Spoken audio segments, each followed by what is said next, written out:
Hi everyone, I'm Travis Guillory in the Shape Your Future Healthy Kitchen with Chef Valerie from OUTU School of Community Medicine. Thanks for coming in today. Oh, thanks for having me here. Of course, so we've got stuff already sizzling. That's how prepared we are today for That's right. talking about some healthier alternatives for folks that can cook in their home and stuff that doesn't require a whole lot of ingredients. So what are we making today?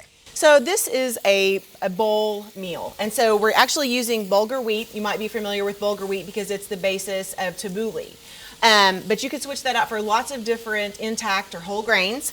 It's going to get some beans stirred into it, and we have some garlic sauteed with a little bit of oil and collard greens. But this is a very versatile recipe because you could use turnip greens, mustard greens, Swiss chard, kale, curly kale. There are lots of different things that you could use to make this bowl your own.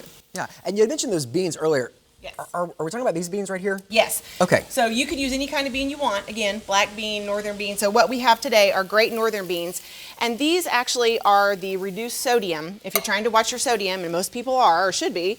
So these are just going to get stirred right in. But what's important to remember is that also, even though these are reduced sodium, if you rinse these in water and under a colander or in a colander, that's going to take another 50% of the sodium out of the beans. Oh wow, so even the low or reduced sodium, if you rinse them, you're still taking half of that reduced sodium, which is already reduced, Yes. out. Wow. Right.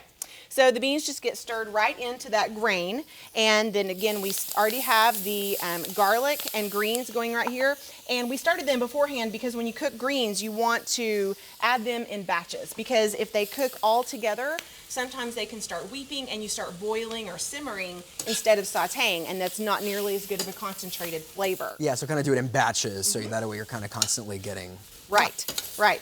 And speaking of flavor, this is a very basic dish. We just have a little, we're gonna do just a pinch, like a quarter of a teaspoon of salt and a quarter of a teaspoon of ground pepper. But then on top of that, you could also add some flavor combinations of lemon, garlic, chili flakes. You could do kind of an Asian with green onions, garlic, and ginger. And then so just different combinations to kind of make it your own. Yeah. Okay. So these are just about ready.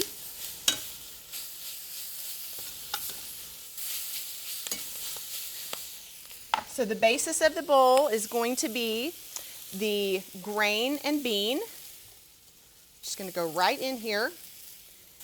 And then on top, you can do some of the sauteed garlic and greens.